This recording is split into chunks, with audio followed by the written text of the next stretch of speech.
కేటీఆర్ గారి నాయకత్వం, ఈశ్వరన్న గారి నాయకత్వం, కేటీఆర్ గారి నాయకత్వం,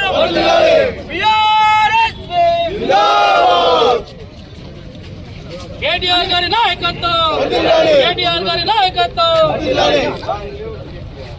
long live, long live, long live, long live. భారత రాష్ట్ర సమితి కార్యనిర్వాహక అధ్యక్షులు, తెలంగాణ రాష్ట్ర తొలి ఐటీ శాఖ మంత్రులు శ్రీతులు కల్వకుంట్ల రామారావు గారి జన్మదినాన్ని పురస్కరించుకొని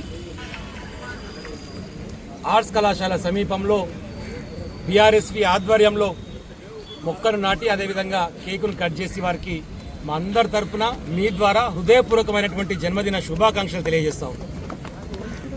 తెలంగాణ రాష్ట్ర సాధనలో ఉద్యమకారునిగా కీలక పాత్ర పోషించి తెలంగాణ జాతిపిత కొడుకుగా అహర్నిశలు శ్రమిస్తూ కేసులు పెట్టుకొని జైలుకు పోయి తెలంగాణ ఉద్యమకారునిగా గుర్తింపు పొంది అదే సందర్భంలో ప్రజల చేత ఎన్నుకోబడి శాసనసభ్యునిగా తర్వాత మంత్రిగా 10 సంవత్సరాలు తెలంగాణ రాష్ట్రానికి బాధ్యతలు నిర్వహించి అది ఇండస్ట్రీస్ విషయంలో కానివ్వండి, ఐటీ విషయంలో కానివ్వండి, ప్రపంచంలోనే తెలంగాణ పటాన్ని చూపించినటువంటి మా యువకులకు అందరికీ ఆదర్శపడినటువంటి రామారావు గారికి నిజంగా ధన్యవాదాలు తెలియజేస్తా ఉన్నాం. అదే సందర్భంలో ఇప్పుడు ఏర్పడ్డటువంటి కొత్త ప్రభుత్వం ఏదైతుందో దొంగ ప్రభుత్వం, రేవంత్ ప్రభుత్వం, రండ ప్రభుత్వం, ఇప్పుడు వీరు నిరుద్యోగులను, ఉద్యోగులను, రైతులను అందరినీ మోసం చేస్తూ ముందుకు పోతున్నటువంటి సందర్భం చూస్తున్నాం.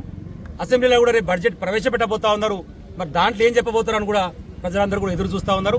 ఇప్పటికే ఇచ్చినటువంటి 6 గ్యారంటీలలో 13 హామీలలో ఒక్కటి కూడా నెరవేర్చకుండా ఎందుకు వచ్చింది ఆ రోజు 420 హామీలు అని చెప్పేసి 420 హామీలు ఇచ్చినటువంటి ఈ రండ రేవంత్ రెడ్డి వాటిని ప్రయత్నం కోసం కూడా కనీసం ప్రజాకాడికి పోయి తీసుకుపోయే సంక్షేమ కార్యక్రమాల విషయంలో మాట్లాడకుండా 18 సార్లు ఢిల్లీకి పోయిండు.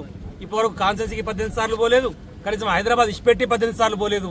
ఏమైనా మూటలప్ప చెప్పాలని చెప్పేసి ఢిల్లీకి పోయి మూటలప్ప చెప్పొచ్చి పదవి కాపాడుకునేటువంటి ప్రయత్నంలో ప్రేమ ఉంది తప్ప తెలంగాణ ప్రజల మీద మాత్రం ప్రేమ లేదు. కాబట్టి నిరుద్యోగుల పక్షాన, యువకుల పక్షాన కేటీఆర్ గారి బర్త్డే సందర్భంగా మనందరం కూడా మరొకసారి ప్రతినబూని ఈ ప్రభుత్వాన్ని గద్దె దింపే వరకు కలిసికట్టుగా ముందుకు సాగాలి. ఇప్పటికే మనం చేసినటువంటి కృషి వల్ల గ్రూప్స్ కు సంబంధించినటువంటి దాన్ని వాయిదా వేసిరు.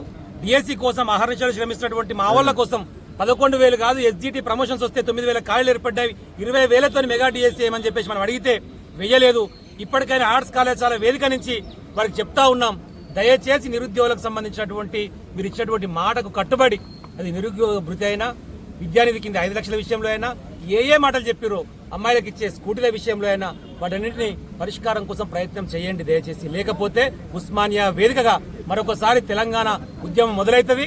మిమ్మల్ని ఉరికిచి బట్టలు కూడా తీసుకొట్టేటువంటి పరిస్థితి వస్తుంది మిస్టర్ రేవంత్ రెడ్డి అని చెప్పేసి ఈ వేదిక నుంచి హెచ్చరిస్తూ మరొక మారి మీ ద్వారా కేటీఆర్ గారికి హృదయపూర్వకమైనటువంటి జన్మదిన శుభాకాంక్షలు తెలియజేస్తా ఉన్నాం. జై తెలంగాణ, జై కేసీఆర్.